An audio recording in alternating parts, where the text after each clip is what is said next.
All right, what's up, everybody? Thanks for clicking this video. Thanks for tuning into my channel. My name is Simon Hill, Black American from Louisiana, coming to you live from Budapest, Hungary. Today is August 9th, 2024, and the time is 2:50 p.m. where I'm at right now. I got an English class coming up after this, so I'll have to be heading to work. So we're going to try to keep this within 1 hour, no more than 1 hour and 10 minutes. So, we're continuing part two of our third book react series. This is Allison Kinney's book Hood, part of the series of object lessons where they analyze objects in everyday life and find the symbolism, history, and meaning behind these objects. And it was a very fascinating read. In the first chapter, she talked about the executioner's hood and the executed's hood and the differences in meaning and symbolism for both of them, why they exist, and the purpose of them existing. And you can find this book on Amazon for the humble price of only $14.84. It went up since yesterday. That's crazy because yesterday I read this, and you can see it in the first video. It was only $12. I think somebody's watching my book react series. Maybe somebody bought the book after they watched this live stream, which is good. I encourage everybody to buy the books. But if you want to hook up on free books, holla at me. I got the plug. I got the scoop. You feel me? But now the paperback is more expensive than the Kindle. Somebody's watching, somebody's listening. I mean, the internet is a crazy place. You know what I mean?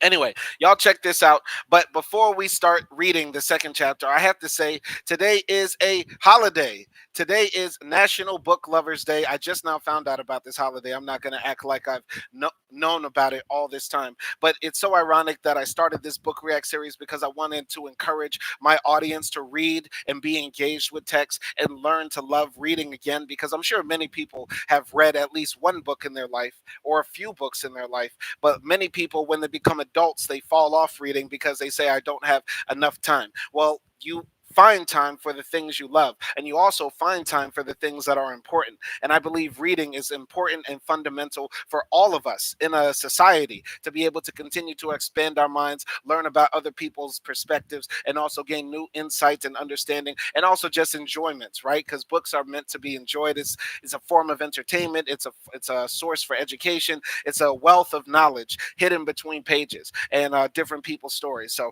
I think this is important. I wanted to try to encourage everybody to look up this holiday and take time today, August 9th at least, to try to read something. You get what I'm saying? So anyway, I'm going to wrap it up there. Happy National Book Lovers Day. This is an American holiday, not like a federal holiday. But in America, we have crazy days for everything. We have, National Taco Day, National Hug Your Mother Day, National Let a Dog Lick You in the Mouth Day. We have all sorts of weird days in America, and National Book Lovers Day is probably one that most Americans can get with, right? On paper, at least. And another thing I wanted to talk about before I started reading this book is that in Utah, in the state of Utah, they banned 13 books. Books are being banned in the US, right? Now, if books were not important, if reading was not such a revolutionary act, why are the radical conservative Republicans in America trying to ban so many books? They say they're trying to do it to protect the children and stop the influence of the wicked LGBTQ agenda and stuff like that. But when we actually look at the books that they're banning, these are books that teach people or allow people to have empathy for other people's experiences. You can read a book and not be influenced by it. You can read a book and not be brainwashed by it. Hell, we've all read the Bible. Do we run around here thinking that we're supposed to beat our wives and have them sleep outside because she's on her period? No, no, no. You get what I'm saying? Anyway, books are not meant to be banned. Books are not meant to be banned. And I was thinking about on this channel for the book react series actually starting to read all of the banned books in America. I think that might actually be interesting. There's quite a lot of banned books in America now. Who knew that this could happen in 2024 in America, right? But hey, this is the conservative march to fascism that we're on in America. So continuing here. Anyway, I'm out here in Budapest. Why am I even talking about that? Why am I even worried about what's happening in America? Oh, no. Wait, I have to remember. Here in Hungary, they're banning books too, because Hungary is no different than America because they have a fascist government in charge as well. Okay. Continuing here. So we're starting off on chapter 2, the struggle against terrorism. Let's jump into it. They look like normal people, don't they? That's the way they are nowadays. They don't wear hoods anymore. Gwendolyn Chisholm, resident of Jasper, Texas, on the white supremacist who tortured and murdered James Byrd Jr. in 1998. For people that don't know, James Byrd Jr. was a black man who was picked up by a few white supremacists, and they beat him badly, then tied him to the back of their pickup truck until he died. Right. And yeah, that was a horrific hate crime that happened that I remember vividly growing up. And I think I was living in Texas at the time, Waco, Texas. If not, I was in Monroe, Louisiana, but I did go live in Grand Prairie, Texas for about a year when I was a kid. Anyway, continuing here. Morelia, Mexico, 1934. The first mural painted in an interior courtyard and then walled up for 30 years is antic with violence. Hooded, robed figures torture and kill their victims by whipping, hanging, and electrocution. A bound woman hangs in a sack. Two men in white pointed hoods drag a corpse. Workers armed with lead pipes and spiked club rush to the rescue of the oppressed. Wow, I got to read that again. What the hell is she talking about? Morelia, Mexico, 1934. The first mural, painted in an interior courtyard and then walled up for 30 years, is antic with violence. Hooded, robed figures torture and kill their victims by whipping, hanging, and electrocution. A bound woman hangs in a sack. Two men in white pointed hoods drag a corpse. Workers armed with lead pipe and spiked club rush to the rescue of the oppressed. Sadr City, Iraq, 2004. The second mural brightens a concrete wall along a busy street and exudes anticipation and dread. One painted figure, draped in a black hood and poncho, stands on a box, electrocution wires attached to his widespread hands. Beside him, the sickly, greenish, white hooded Statue of Liberty holds a switch connected to the live wires. Painted 70 years apart across the breadth of continents and cultures, the two murals show us war, torture, and hoods. The hoods of executioner and executed, clansman and lynched man, interrogator and prisoner, torturer and tortured, artist from court painters to Hollywood directors, itinerant muralists, and even the torturers themselves have long chronicled the hood's uses in terror, policy, and propaganda. Snug or pointed, white, black, or multicolored, made of muslin, pasteboard, or plastic bags, their familiar shapes recur in frescoes, photos, and animatronic waterboarding installations at Coney Island, tempting us to pin down their ultimate meanings. But no hood design means any one single exclusive thing. Like the mirrored hoods of executioners and prisoners condemned to death, these hoods reveal not just their wearers' personal choices or their lack of choice, but also contradictory historical expectations wrapped up in similar designs. Even the word hood is a contronym bearing simultaneous opposite meanings. Hood suggests both secrecy and obfuscation, and for judges and scholars, recognition and prestige. Hood Hoods clothe both the powerful and the powerless, either to declare or to conceal people's wills, often against the wills of others, to accurately identify the sources of authority, danger, terror, and difference. When so much turns on a flap of fabric, is the problem of the hood itself. Very beautiful writing. Allison Kinney is an amazing writer. This is very good, very interesting. She's drawing the parallels between this old fresco that was found in Mexico of people committing horrible atrocities, and then also tying it to the modern day, right, in Iraq, when America went there and started torturing the Iraqis in Abu Ghraib prison. Very interesting. She's finding the connection there. Finally, some pictures. I was thinking this for the first chapter, right? Like, if you're going to be describing these things, why not have the pictures or the illustrations? I know you have to have like copyrights, right? Like, sometimes you can't get the license to reprint pictures in your own book. But this is one book where the images would be helpful to better illustrate the idea. But yeah, The Struggle Against War and Fascism, 1934 to 1935, by Philip Guston and Ruben Kadish, the Museo Regional, Michoacano, Moriela, Mexico. Photographer unknown, 1935, reprinted by permission of the Ruben Kadish Art Foundation. I love this art right here. Very sad. I wish I could see it more in depth. But yeah, it's better when I sort of zoom out. It's more clear. I want to see this in person. I hope this mural is still up in Mexico. I've got to visit Mexico again one time in my life. Anyway, Here is the picture here. So, photograph of a mural by Salahuddin Salat, 2004. Reuters, Al Jazeera, 2004. The hood liners are adjustable, so unless you have an unusual head size, one size fits all.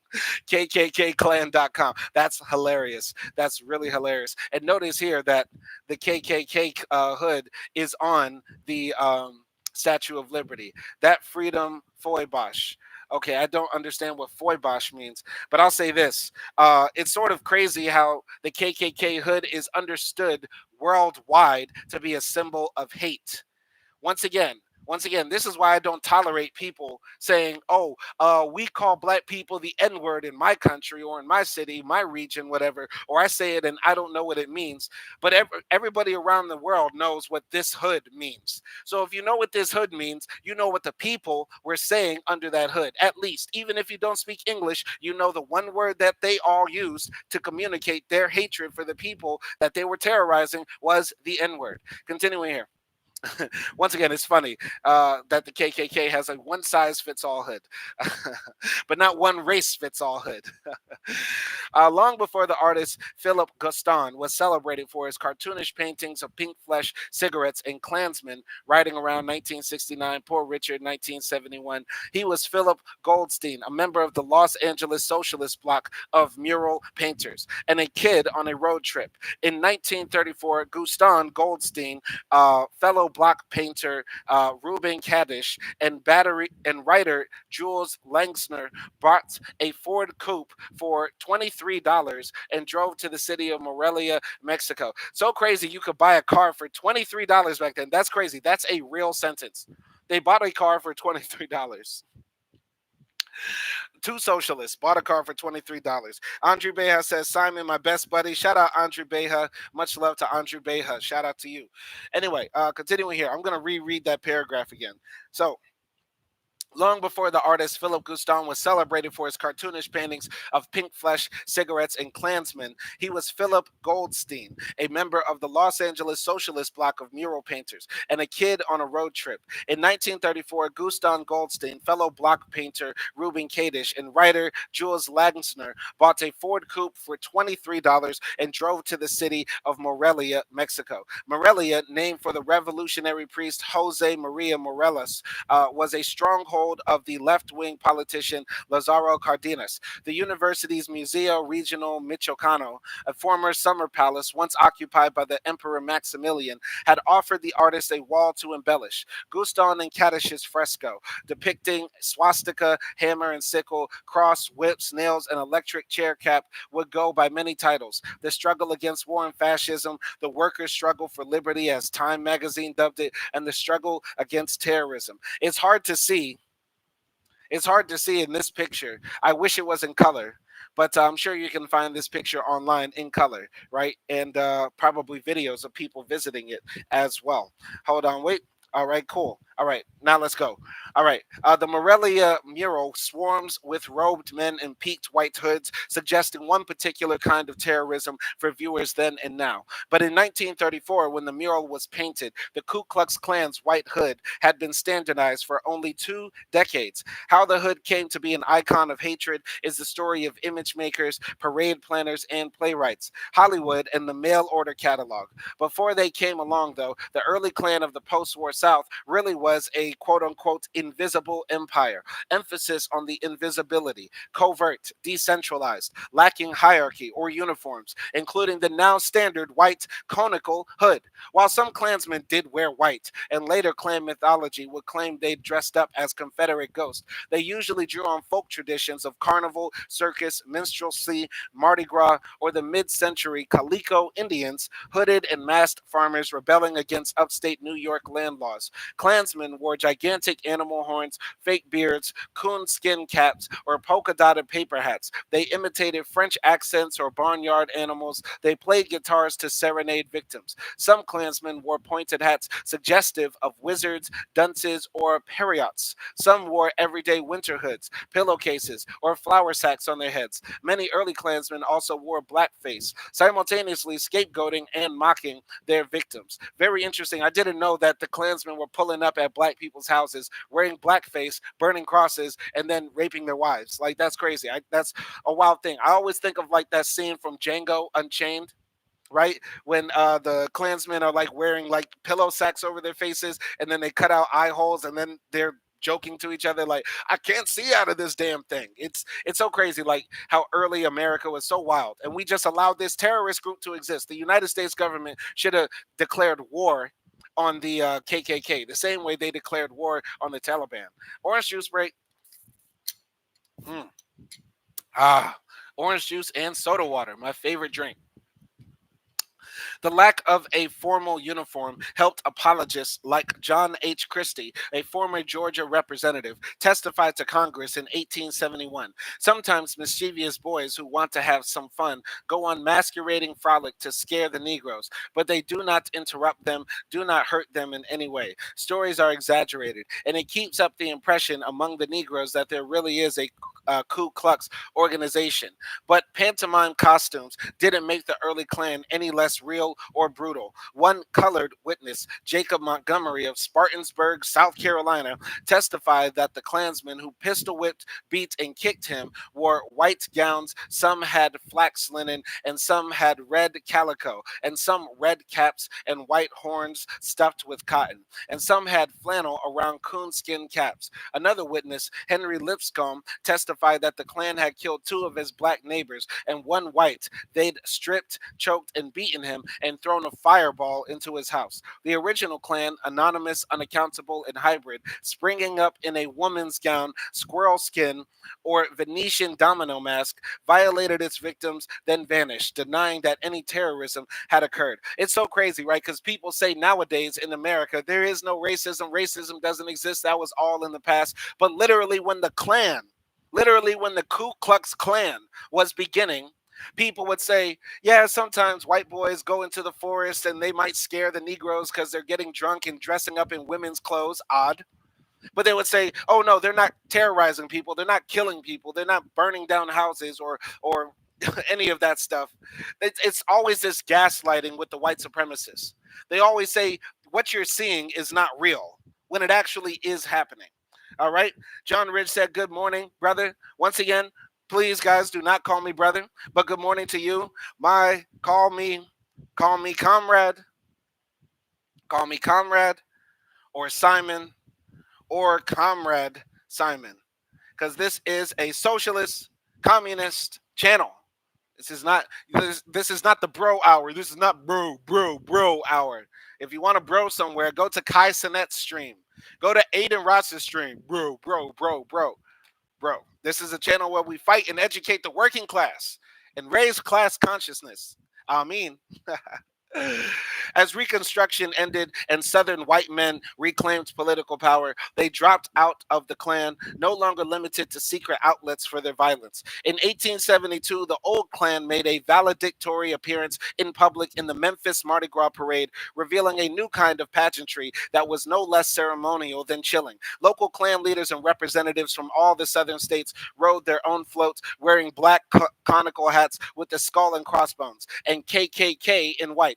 They staged the mock lynching of a man in blackface. They lassoed black spectators. The Klan itself was dying, but only because white supremacy was resurging right out in the open with the sanction and participation of law enforcement and white society at large. Now they had Jim Crow laws. They had a criminal justice system that disproportionately punished black people and imprisoned them in prison farms on former plantations. They had lynch mobs who no longer concealed their identities. As Gwendolyn Chisholm would comment over a century later after the 1998 lynching of James Byrd Jr., the lynchers looked like quote unquote normal people.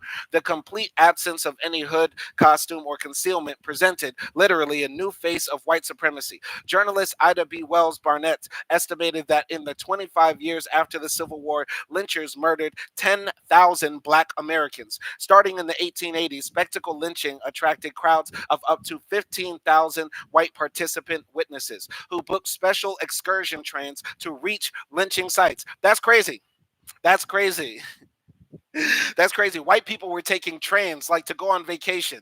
They, instead of saying, hey, let's go to Atlantic City to the beach for the summer, they said, hey, let's go to Georgia to watch the Klan lynch black people. And they were taking trains, crowds of 15,000 people watching black people hang from trees in America, right? This is why we have to read books, guys. We have to read books to learn our history. Starting in the 1880s, spectacle lynchings attracted crowds of up to 15,000 white participant witnesses who booked special excursion trains to reach lynching sites. They snatched victims' clothing, bone fragments, and organs as souvenirs. They photographed themselves smiling, posing with their kids besides the broken, burned bodies of their victims. They scrapbooked the photos and mailed them as postcards, confident that they'd never be held accountable for their terrorism. They didn't wear hoods because they didn't need to. Crazy. That's absolutely crazy. How think about this. You take a train with your wife, your kids to like some rural part of South Carolina, watch a black man get burnt alive, then hung from a tree, and then you try to pick his bones and tear his clothes off. What is that? That's absolutely insane. It's sick. It's literally sick. This is our history. This is why we read books. This is why we read books, because what's the number one way to hide something from a Negro? What's the number one way to hide something from a Negro? In a book. Let's put that in the chat. What's the number one way to hide the truth from the Negro? What's the number one way to hide the truth from a Negro? Put it in a book. And this is why we read. This is why we have the Book React series. Reading is fundamental, guys. Reading is fundamental. Continuing here.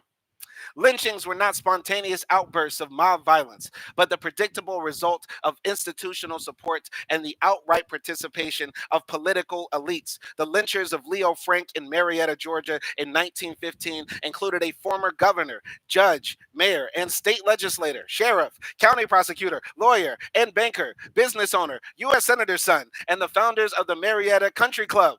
Frank's atypical case, he was white and Jewish, attracted media attention that thousands of black victims never received. Yet it exposed the ways that elites and authorities exonerated themselves by blaming mob violence on so-called quote-unquote crackers.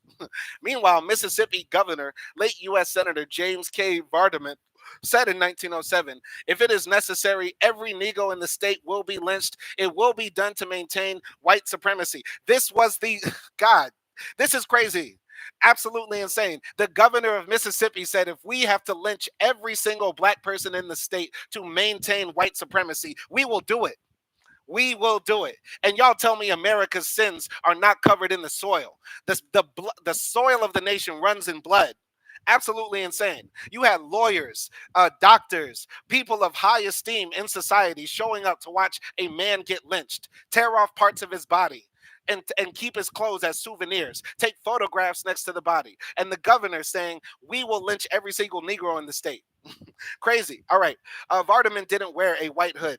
Neither did the first woman U.S. Senator, Rebecca Latimer Felton, who said in 1897, if it takes lynching to protect women's dearest possession from drunken, ravening human beast, then I say lynch 1,000 a week if it becomes necessary.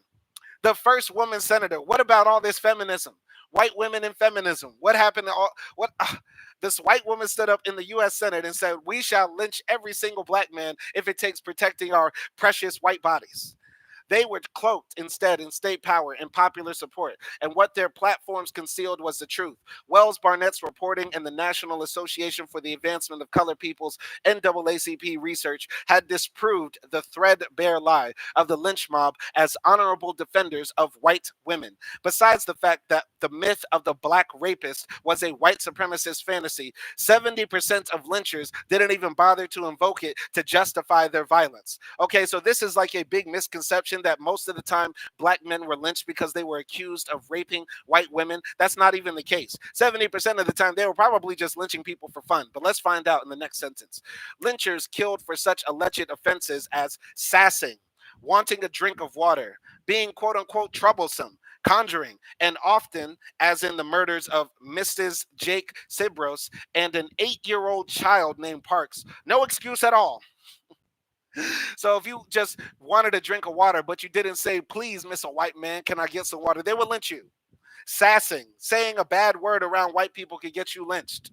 And In the case of this woman and an 8-year-old child, they just lynched them just because. They come from a lineage of evil. It's a lineage of evil. The descendants of these people are still walking around in America, by the way. Mm. Yet, yet politicians still defended and abetted lynchers. In 1918, Georgia Governor Hugh M. Dorsey wrote to the NAACP, "I believe that if the Negroes would exert their ultimate influence with the criminal element of their race and stop rapes, that it would go long way towards stopping lynchings." This is the same thing people say now.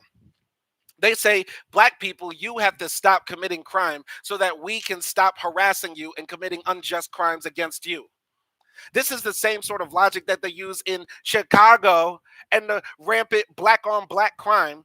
They say if black people stopped doing X, Y, and Z, then maybe the police will stop shooting them in the back. Maybe we, as white people, as the dominant society, will stop mistreating you guys if you stop mistreating yourselves, when we know that the number that black men were not rampantly raping the Beckys of South Carolina. That did not happen.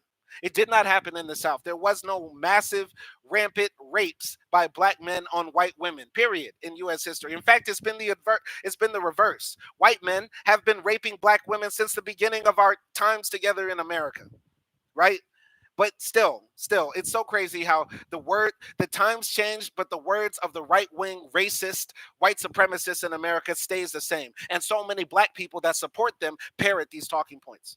The criminal element he was referring to was Mary Turner, who had threatened to press charges against the lynchers of her husband, Hayes Turner, and of 9 other men. The lynchers, as reported by the Savannah Morning News, took exceptions to her remarks as well as her attitude. They lynched Mary, who was 8 months pregnant.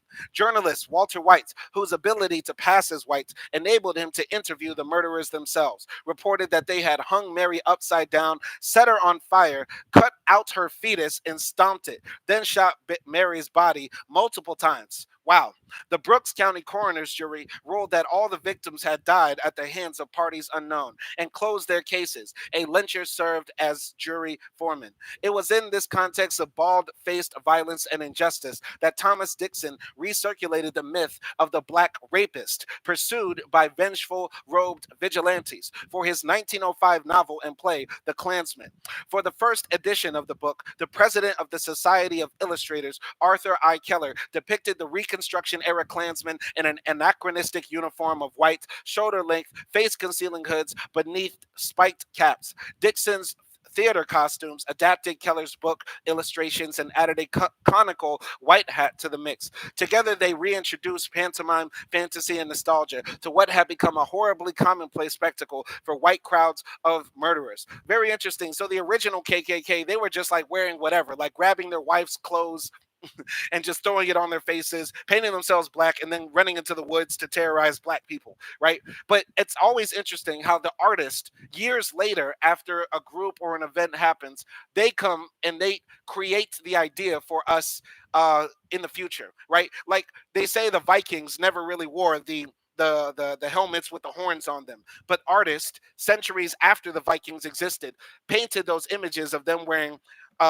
helmets with horns, and now that's how we view the Vikings. The KKK at the very beginning did not wear the white pointed hoods, but the artist later sort of created that image for them. The KKK used to wear black hoods with like conical circular shapes and stuff like that. You get what I'm saying? So it's very interesting how art sort of creates our truth. It's interesting that art is mostly fiction, but it creates our truth. Anyway, continuing here.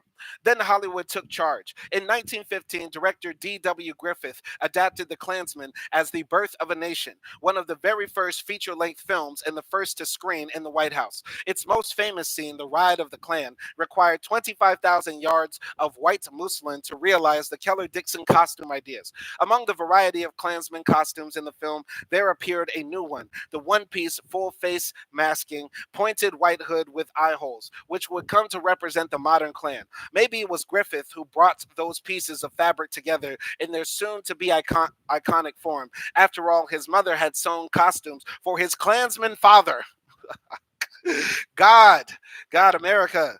Okay, given the heterogeneity of Reconstruction class Klan costumes, maybe Griffith got the idea from another source altogether. Freemason regalia. Or maybe it wasn't Griffith's idea at all, but that of Paris trained costume designer Guild's Hall of Farm famer Claire West, who worked on the film. Maybe she had studied the image of the execution comforter from Costumes Ancient et Moderne, or witnessed confraternal processions in the streets of Europe, or just made it up. What we do know is that the blockbuster popularity of The Birth of a Nation gave free advertising to a traveling fraternal order organizer, former Methodist minister and garter salesman William J. Simmons.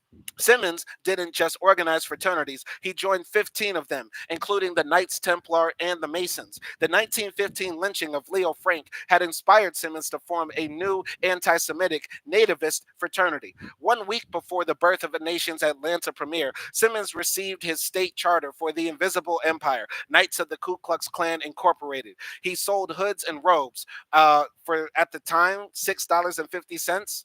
Or is that adjusted for inflation? Because back then I would imagine it was like a penny. Sewn in a local shop. Wrote a handbook, the Chloron. That's hilarious. That's hilarious. Hey, that's kind of funny. That's got to be a joke, but that's hilarious. What's the holy book of the KKK? The Chloron. Ah, that's funny. That's funny. That's funny. I'm sorry. I'm sorry. He wrote a handbook called The Chloron, and in 1920, hired publicists Edward Y. Clark and Elizabeth Tyler to launch a massive campaign that attracted 100,000 new members in 16 months. Kliegels, or recruiters, arranged minstrel shows and screenings of The Birth of a Nation and other pro-Klan films. In 1921, the Klan opened the Gates City Manufacturing Company in Atlanta to mass produce regalia imitating The Birth of a Nation's designs. The sumptuous full-color mail-order catalog of official robes and banners advertised all the standardized factory-made hoods for the new hierarchy. Klansman, white cotton denim hood, red tassel. Terror, same hood along with red waistcoat. Special Terror, white satin hood, 3 red silk tassels. Also for sale were ceremonial banners. The catalog's banner samples all represent red bank in the realm of New Jersey. New Jersey had 60,000 members at the peak of Klan membership, more than Louisiana, Alabama, or the original Klan's home state of Tennessee. With Black Americans' lives already so severely constrained or curtailed by Jim Crow law and lynch law, the newly hooded Klan aimed much of its violence against new targets: immigrants from Eastern and Southern Europe, Jews, Catholics, supposed Bolsheviks, and unions. The new Klan courted mainstream Protestant, nativist, white supremacist respectability. Senators, Supreme Court justices, and governors joined up. So did white women. Shortly after the ratification of the 19th Amendment, the Klan auxiliary organization, Women of the KKK, formed. The Vermont Historical Society owns a celebratory women's hood from that time, made not of denim, but of softer, finer muslin. It's mended in several places as though it had seen hard wear. In the 1919 film Heart O' the Hills, Mary Pickford dons a Klan hood to join the Night Riders. Oh God, this is crazy. The more we read about the history of America, especially at that time, the more insane it sounds. It almost sounds like an alternate sci fi universe. The new hooded uniforms and the secret rituals harked back not so much to the Klan's early history as to other fraternal orders, like the Masons. Anonymity wasn't quite the point. While the hoods could assure their wearers personal anonymity, their force came from declaring membership in a safe, privileged identity that was anything but secret. The hoods made Klan membership cool. They helped rebrand the Klan as a popular, patriotic, money making, white clubhouse movement. Over the next few days, the Klan would morph again, going bankrupt and facing tax evasion charges, then reviving, diminished in numbers, but ferociously violent as an anti black terrorist organization during the civil rights movement. But as the Klan waned or regrouped, the hooded uniform remained, sometimes anonymizing acts of covert violence, sometimes adorning a public, unconcealed, violent group identity. Either way, the hood signaled the interrelatedness of white supremacy, civic leadership, theatrics, and more or less overt terrorism. Yet it wasn't only the Klan who organized club networks in the first decades of the last century. The Anti Lynching Crusaders, an organization of black club women, raised thousands of dollars to run national newspaper ads to support the anti lynching Dyer Bill. Do you know that the United States is the only land on earth where human beings are burnt at the stake? In July 1917, 10,000 black citizens, first 300 children, then 5,000 women dressed in crisp, starched white, then men in military uniforms, silently marched down Fifth Avenue in New York bearing banners, Mr. President, why not make America safe for democracy? Mothers, Mother, do lynchers go to heaven? Give us a chance to live. Black social networks supported not only the journalism of Wells, Barnett, and Whites, but also the anti lynching work of poet John Toomer and playwright Angelina Weld Grimke. It's always been Black Americans standing up for democracy. It's always been Black Americans standing up for democracy. Because even when our lives are at stake, even when we are the ones being targeted by the KKK and lynchings, we hold up the banners, we hold up the signs that say America needs to stand up and protect human rights, civil rights, and democracy. God, it's so crazy. It's a sci fi universe. We live in an alternate timeline where everything went wrong. Most things went wrong. The things that were important to happen went wrong. This is the timeline we're living in. Somebody switched me out to the multiverse. Call Kane the Conqueror and switch me out to the alternate multiverse where we are the conquerors. Get Jonathan Majors on the phone. I love my book react series because this is the time where I get to say whatever because nobody's listening. Nobody's listening. Booty, booty, booty, booty, rocking everywhere. Booty, booty, booty, booty, rocking everywhere. Okay. And when so many lives assailed by the white nativist majority, new alliances formed. The NAACP founders who picketed the birth of a nation included W.E.B. Du Bois, along with the Jewish Americans Joel Spingarn, Lillian Wald, Jacob Schiff, and Rabbi Stephen S. Wise. Songwriter Abel Meeropol, who wrote the Billie Holiday dirge, Strange Fruit. When in 1931, the Scottsboro Boys, 9 teenagers framed for rape, faced a lynch mob, then a legal lynching in the courts, the Communist Party USA mounted their legal defense. The Morelia muralists Guston and Kadish, Jewish communist artists, have witnessed Klan rallies, union busting, and cross burning in a Jewish man's yard.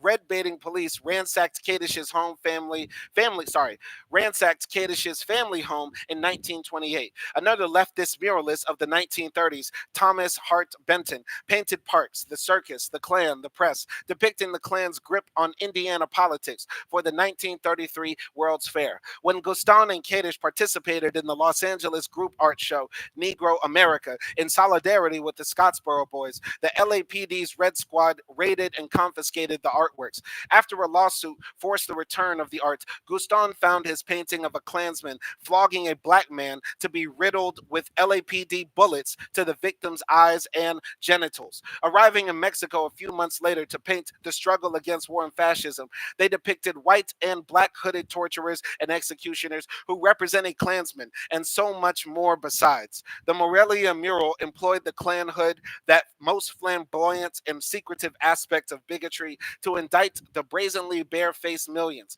the lynchers, the de facto lynchers of prisons and courts, the senators who threatened to filibuster the anti lynching Dyer Bill, the police, juries, and complicit neighbors, an unhooded empire that was only too visible. At 9 a.m. on February 7th, 1601, the Inquisition of New Spain in what today is Mexico sentenced Rodrigo Franco Tavares, suspected Judaizer, to torture so that he might tell and confess entirely the truth. In the rack, during 6 turns of the crank and 6 cinches of the garrots on his limbs, Franco screamed, murmured, and sobbed 14 variants of, "Oh my God, my God, my God, I have already told the truth on my death, I swear it." Then, according to the Inquisition scribe, the executioner placed a linen hood over his head and began to pour a large jar of water, forcing it through the hood into his mouth.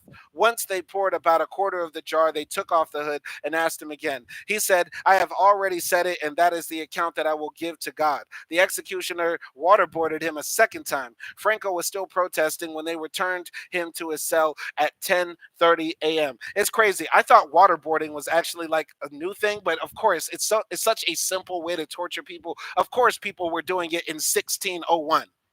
And I didn't even know that the Inquisition happened in Mexico. I learned something new today. I thought that was only in Spain.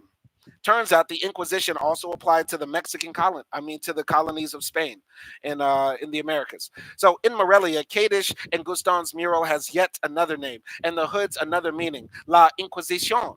All Monty Python jokes aside, the Holy Office of the Spanish Inquisition was a 400-year campaign for racial purity. Like Jim Crow law, it was implemented not by mobs, but by the painstaking, exacting legal work of jurists, like lynch law, which killed dozens of black women and white Republicans, yet mostly murdered black men. The Inquisition would try suspected heretics, Moriscos, Protestants, and gender nonconformists over its long history, but initially heavily targeted suspected Jews. Much of the violence against Moriscos in the form of military attacks and mass expulsions fell under the purview of different non-inquisitorial authorities. Like other institutions that enforce injustice through procedure, the Inquisition conducted a great deal of rigorous lawyerly work to promulgate the idea that Jewish people had sangre manchada, stained blood, that resisted purification by baptism. This went for their descendants too, even generations after their ancestors' conversion to Christianity. The descendants remained new Christians or conversos, who'd supposedly inherited the stained blood, with all its stereotypical associations of treachery, heresy, and danger to the kingdom. After years of pogroms, forced conversions, expulsions, and purity of blood statutes, barring new Christians from civic, professional, and university life, Spanish New Christian practice ranged from furtive observance of Judaism to devout Catholicism. But Spanish royal and ecclesiastical authorities weren't necessarily concerned with the actual belief of the accused, although the Inquisition's avowed purpose was the extirpation of heresy. Every trial included an examination of the accused's lineage, equating heretical subversion with stained blood, an analog to both racial profiling and the one drop rule. Compared to other early modern judicial bodies, the Inquisition was moderate in its infliction of torture and capital punishment. What made it terrifying was that in its persecution of new Christians, it wielded the exclusive, absolute authority to define and criminalize the accused's identity, beliefs, and intentions. Even for the most Catholic of conversos, disproving heresy accusations could be as hard as disproving their descent. Many new Christians fleeing Iberia moved to Mexico, Peru, Brazil, the Philippines, or India, only to find that the Inquisition too went transcontinental. In 1639, the Lima Inquisition arraigned almost 100 new Christians, punishing over 60 and burning 11 at the stake. In the 1640s, the New Spain Inquisition would arrest 150. The 20th century Mexican viewers had all this in mind when they looked on the hooded torturers in Guston and Cadish's mural and renamed it La Inquisición. Many Maybe some had seen Diego Rivera's 1929 Inquisition mural in Mexico City. In the 1970s, maybe they also thought of filmmaker artist Alberto Isaac's 1977 cartoon In El Sol upon the Klan's announcement that it would detain immigrants at the Mexico-U.S. border.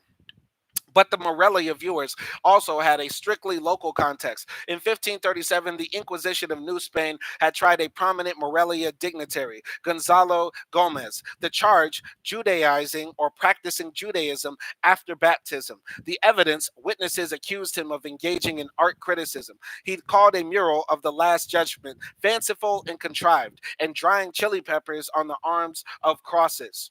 Inquisition was also Guston and Cadish's shorthand for anti Semitic practices dating from the Middle Ages to the 1930s. Their traveling companion, Jules Lagsner, told Times that their murals' left and right halves depicted the medieval Inquisition and modern Inquisition. In addition, Ellen G. Landau's work highlights an obscure aspect of the Morelia mural. To the side, a black and white cartoon panel commemorates the Jews of Trent.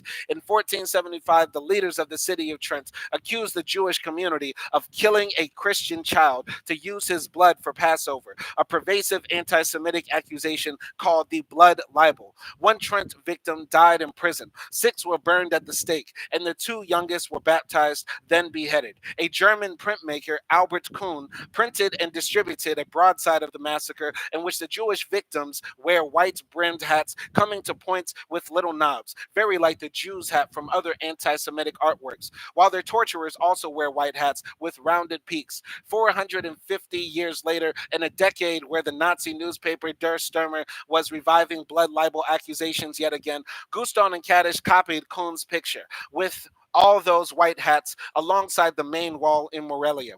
This medieval inquisition had ignited something in me, said Guston, who is obsessed with art, such as that of Piero della Francesca, depicting what he called the kneeling figure with inquisitional hood.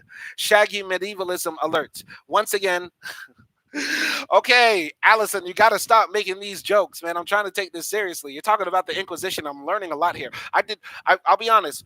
The way they teach the Inquisition in America's like high schools, when they talk about history, they just make it sound like it was a blip in history, when really it was a long ass time, right? The Muslims controlled Spain for like 700 years, and then for like 400 years, the Spanish go absolutely insane on trying to take back their European white heritage, their Christian identity, and do all sorts of wicked things to the Muslims and the Jews in Spain, right?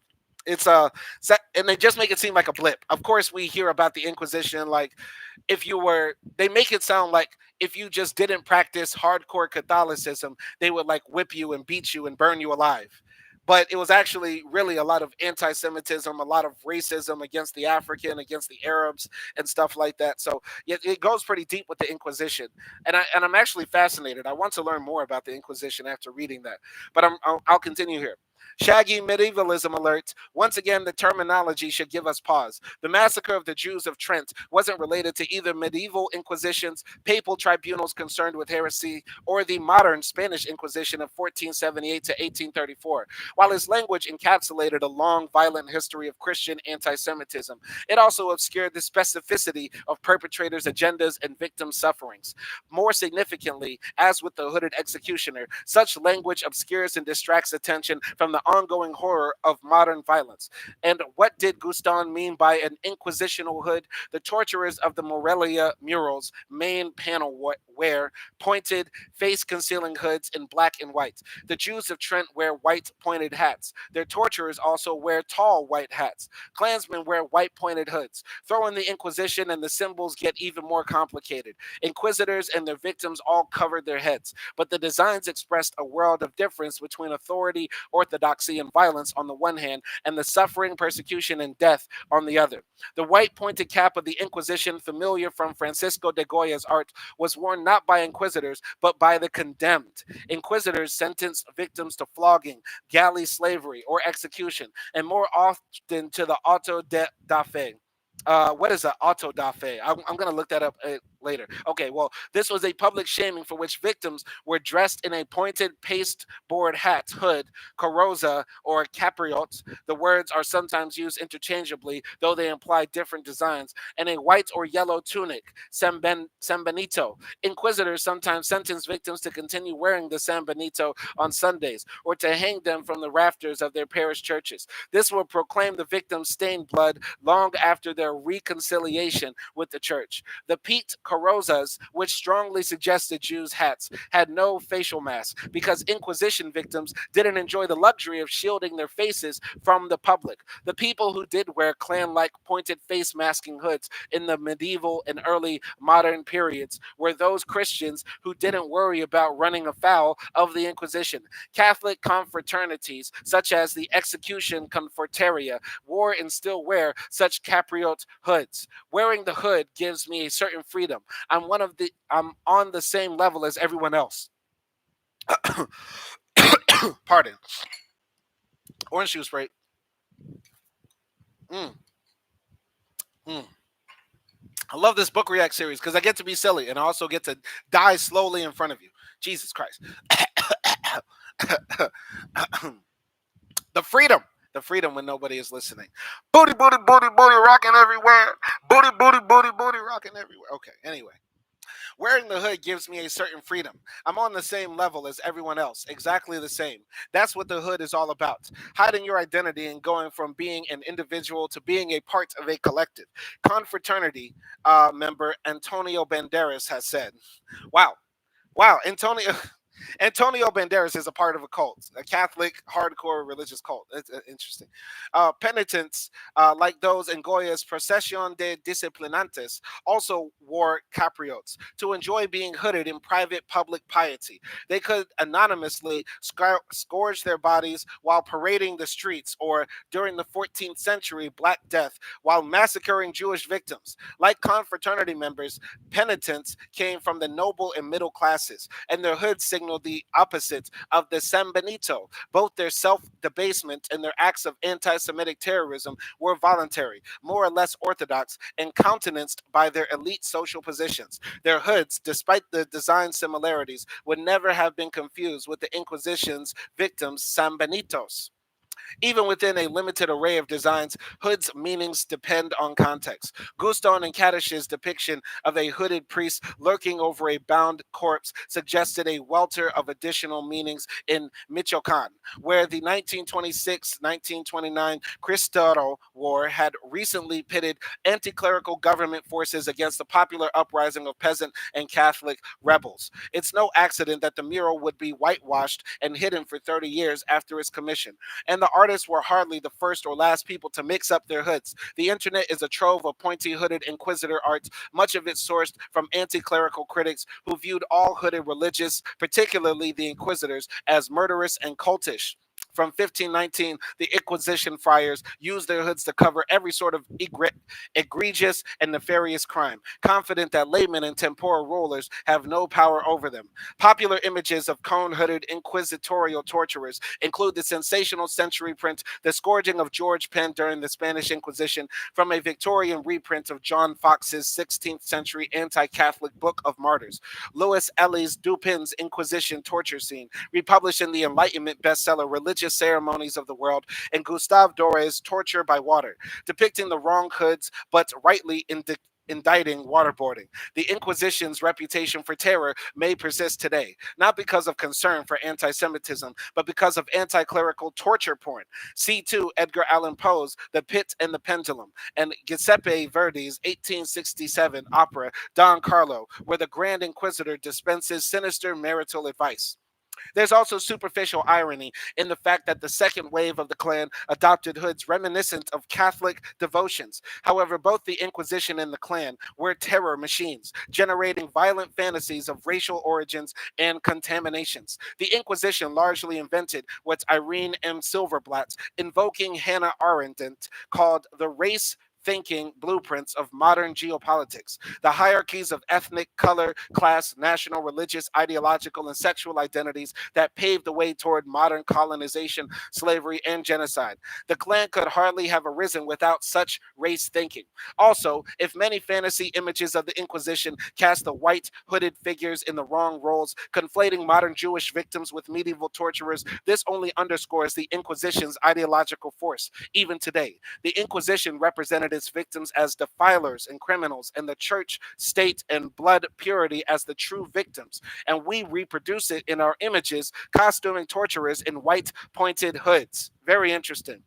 The hoods didn't belong to the converso victims. They were forced upon the victims as instruments of punishment, and so, properly speaking, belonged to the Inquisition. But that's all the more reason to be careful about the identification. The minstrelsy of victimhood, played by those who wield power, is sometimes literal. Klansmen in blackface or costumed as Catholics and Mexican Jews, the similar hooding of executioners and the executed, depictions of the hood worn on the correct heads or not, serve particular interests. 500 years ago, the Inquisitors succeeded in branding their San Benito wearing victims as threats. In 2014, a Zazzle shop sold Louis Elie Dupin's topsy-turvy picture of white hooded torturers as a Christmas tree ornament.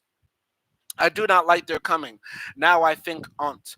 They should be good men. Their affairs are righteous. But all hoods make not monks. Queen Catherine is rightly suspicious of Cardinal Wolsey's and Campellis's religious politics in Shakespeare's Henry VIII. So, what did the hooded inquisitor look like? Exactly like the other clerics of his order, in the same hats or hoods. The first Grand Inquisitor, Thomas de Torquemada, wore the white habit and black hooded cloak of the Dominican friars for work, leisure, and sentencing suspected Jews to burn at the stake. Cardinal inquisitors such as Fernando Nino de Guevara from El Greco's Portrait of a Cardinal, 1600, wore cardinals' red beretas, squarish little hats. The Franciscans, who conducted the New Spain Inquisition, wore their customary dark hooded habits. But if inquisitors wore everyday clerical headgear, their dress also made an ideological point. Their appearance of normalcy signified orthodoxy and judicial power, in contrast to the accused new Christians who were made to look abnormal and frightening in San Benitos. Inquisitors directed all aspects of the tribunals: arrest, gathering evidence, ordering torture, extracting confessions, and sentencing. They held defendants in secret locations, withholding both the charges and the denouncers' identities.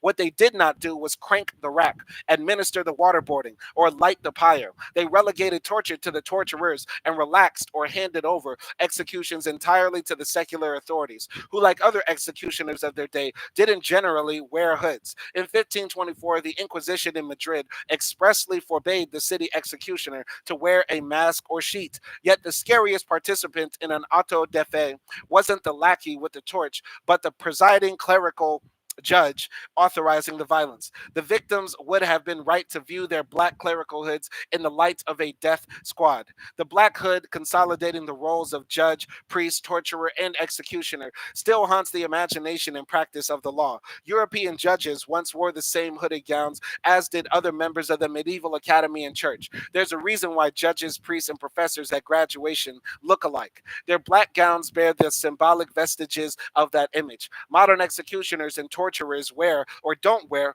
black hoods in response to shifting relationships between official violence and the public. Fearful suspicion of the black hood today ought to show the slippage between the vilified executioners and torturers and the sanctioning bodies of state power who supposedly keep their hands clean, like U.S. Supreme Court Associate Justice Hugo Black, who joined but later repudiated the Klan. He united symbols of black and white hood, just like the sinister figures of the Morelia mural. As recently as the 19th century, English judges wore the black cap, a black wig cover, when passing death sentences. In 1884, the Scottish Journal of Jurisprudence crankily debunked the practice as a great deal of nonsense that mistook judges' hats for a non existent, single purpose death hood. However, the UK judiciary's website notes that while the 1969 abolition of capital punishment makes the practice obsolete, High Court judges still carry the black cap, but only on occasion when they are wearing full ceremonial dress. In Pamela Branch's 1951 crime novel, The Wooden Overcoat, a defendant worries that the judge might whip out the black cap for his sentencing. The judge had it tucked away somewhere handy. Somebody had put it there that morning, ironed out freshly just in case. Who laundered it? Did they wear a different one every time? Who made them and how much were they and who paid? Let's anybody regard the judicial Grim Reaper as an anachronism. Judges wearing face concealing black hoods presided over Peruvian military trials until 1997. The judges claimed that hoods were necessary for protection against reprisals. 6 years later, a UN human rights investigation found that Peru's anonymous hooded judges had imprisoned 4,000 people on trumped up terrorism charges after closed trials that lasted sometimes only a few minutes, where defense attorneys were denied the opportunity to cross examine witnesses. Who was it who needed the protection? In 2004, Raed Juhi al Saadi, the judge presiding over Saddam Hussein's first appearance before the Iraqi Special Tribunal, invoked the criticisms of the Peruvian court's hooding in his decision to let his face and the face of Iraqi justice be televised. His decision had implications graver even than the considerable danger to him and the other judges. The legitimacy of the state itself was at risk. A state may hood its judges, but in so doing, unmasks conflicts of judicial independence, accountability, and transparency. All the same, the ostentatious and brave decision to publicly unhood judges serves its own rhetorical purpose: to represent the form of justice, regardless of how justice is carried out. Hooded deaths, continued employment and governance, muddles law, might, complicity, and resistance. This is particularly so when powerful interests wield the right to determine when the black hood signifies justice and prestige, and when it means criminality and danger. Often the interests determining the hood's meanings are the same ones dealing death. It was hard to see the photos of the torture in Iraq because I too was tortured. I saw myself naked with my feet fastened together and my hands tied behind my back. I saw my own head covered with a cloth bag. I remembered my feelings, the humiliation, pain. Hector Mondragon, a Colombian economist tortured by an officer trained at the U.S. run School of the Americas, responding to the Abu Ghraib photographs. Executioners, inquisitors, torturers, judges, and Klansmen wear hoods as an expression of power, whether they act inside or outside the confines of legal violence. The anonymity of the hoods benefits them to exalt, protect, and collectivize their purposes.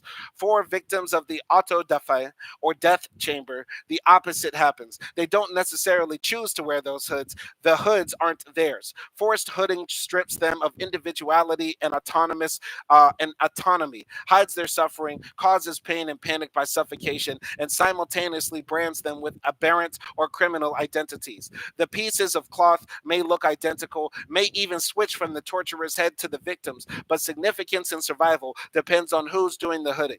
Sartorial decisions, choices to wear or to force others to wear hoods, can serve as weapons of war. In 1902, after winning independence from Spain, which had imposed the Inquisition among other colonial repressions, the first Philippine Republic is occupied by the United States. U.S. troops torture Filipino insurgents with inquisitorial waterboarding techniques.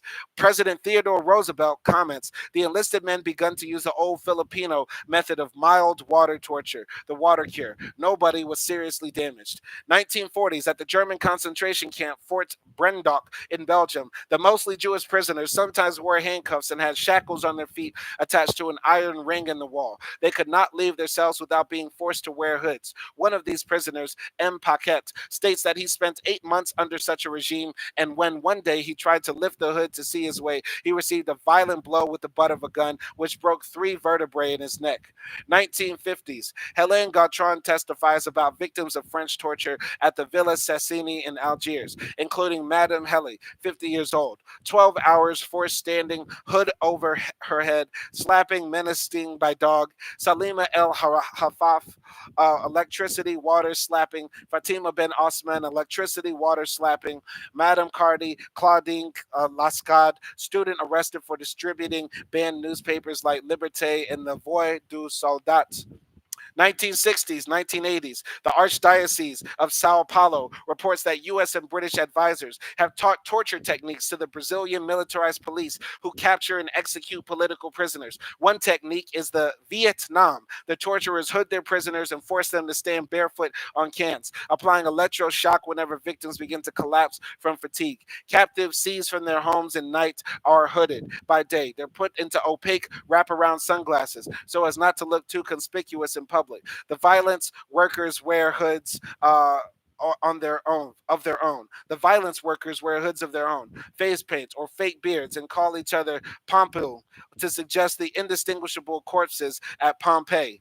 One violence worker, Jorge, said he was glad to switch from doing stupid things, torture, to the neater impersonal violence of summary executions. He could wear his own hood or put one on a victim. It didn't really matter. 1970s, 1980s, during Argentina's dirty war, prisoners kept hooded and shackled in the prison section called the capucha, the hood. Human rights lawyer Laura S. says, it was raining and I was in a hurry to get the kids off to school. Capriotes, capriotes, I urged them in a sudden panic. They had no idea what I was talking about, but I couldn't bring myself to say, pongantes las capuchas, or put up your hoods. Capriote is totally archaic, rarefied. It means hood, but no child would know that. For me, capuche is a place, and that place meant torture and ultimately death for people I loved very much. Capriote is again the hood of the confraternities and penitents, often identified as the garments of the Inquisition victims. Capucha also refers to the rubber, plastic, or cloth hood or bag, soaked with toxic chemicals, used for suffocating prisoners in Argentina. Argentine advisors teach the techniques to Guatemalan and Honduran torturers. 1990s, people are afraid of the unknown. They are afraid of being tortured, of being held for a long time. Try to see what it is like to sit with a hood over your head for 4 hours when you are hungry and tired and afraid, when you are isolated from everything and have no clue what is going on, says Michael Colby, former chief interrogator for the Israeli General Security Services. Interrogators employ hooding alongside forced standing, beating, and shackling of Palestinian prisoners to painfully tiny kindergarten chairs. Speaking of chairs, briefly instead of hoods, when Monty Python's Spanish Inquisition threatens a prisoner with the comfy chair, they're onto something. The CIA's 1963 counterintelligence interrogation manual says an overstuffed chair for the use of the interrogatee is sometimes preferable to a straight-backed wooden chair because if he is made to stand for a lengthy period or is otherwise deprived of physical comfort, the contrast is intensified and increased disorientation results. 2002. In February, U.S. President George W. Bush declares that the Taliban detainees are unlawful combatants and therefore do not qualify as prisoners of war under Article 4 of Geneva. Although Geneva does offer limited protections to detainees, and Al Qaeda detainees also do not qualify. The administration bolsters its arguments with shaggy medievalism. Feudal combatants are ineligible for Geneva Conventions, and hopes for a replay of the mass execution of the white hooded Dakota warriors. Army Judge Advocate General Major General Thomas Romick later says Deputy Assistant U.S. Attorney General John Yoo wanted to use military commissions in the manner they were used in the Indian Wars. I looked at him and said, "You know what? You know, that was 100 and something years ago. You're out of your mind. You're talking about the law." U.S. forces regularly strip, shackle, and hood prisoners with smothering black cloth hoods. Guantanamo interrogators find that hooding will isolate prisoners and increase feelings of futility. In the summer of 2002, a prisoner named Mohammed Old Salahi is flown to Guantanamo. The belt was so tight I could not breathe. One of the MPs was shouting, "Do not move, do not talk," while locking my feet to the floor. I didn't know how to say tight in English. I was calling MP, MP, belt. Nobody came to help me. I almost got smothered. I had a mask over my mouth and my nose, plus the bag covering my head and my face, not to mention the tight belt around my stomach. Breathing was impossible. I kept saying, "MP, sir, I cannot breathe. MP, sir, please." Mohammed Old Salahi, I read his book a few years ago. It's very good, and it's quite hard to read because the torture he underwent under the U.S. Command in Guantanamo Bay is horrific. All right, let's see how much time I have. I don't think I'll have time to finish this chapter. I really wanted to. I started a bit late today. I will not have time to finish chapter 2. Maybe I can finish it after I finish my English class, but I do have to run. I really would like to. I feel like a failure. Sorry, guys, I failed you. I apologize, but I can't do it. I'll pick up here. I'll pick up here maybe after class and finish up chapter 2. All right. And we'll start on page 59 and wrap up the final 4 pages or so. But so far, I really like this book. Shout out to Acti for suggesting this book. And if you have another book that you think I should read from my Book React series, let me know. Put the comments in the chat. My name is Simon Hill. Y'all be easy out there, and peace.